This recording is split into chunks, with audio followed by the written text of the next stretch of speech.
चढ़ते सवनवा भोला अंगनवा जागहियौगे।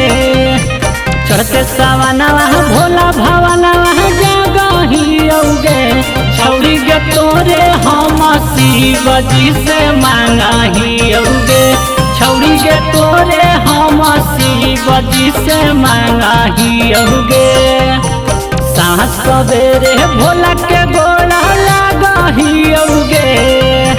साँझ सवेरे भोला के गोड़ा लागहियौगे।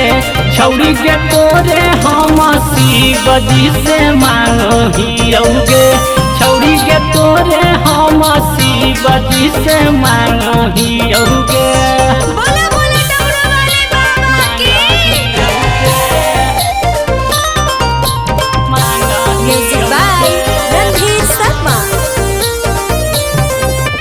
जोड़ी के हाथ भोलेनाथ से करहियो निहोरा।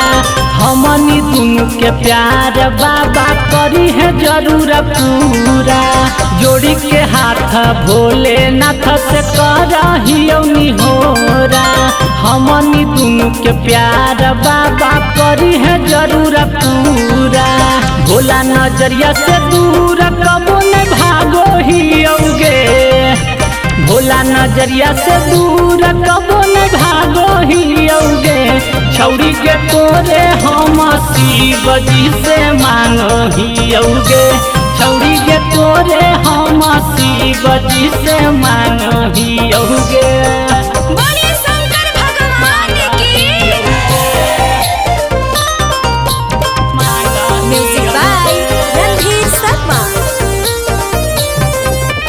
बाबा के महिमा है छौरी परमया पार गे।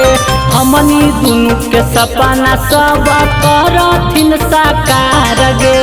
बाबा के महिमा है छौरी परमया पार गे। हमनी दुनू के सपना सब करथिन साकार गे। रंजन सिंटू संगे गंजा टानो हियौगे।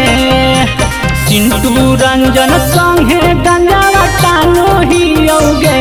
छौरी के तोरे हम शिव जी से मांगहियौगे। छौरी के तोरे हम शिव जी से मांगहियौगे। चढ़ते सवनवा भोला अंगनवा जागहियौगे।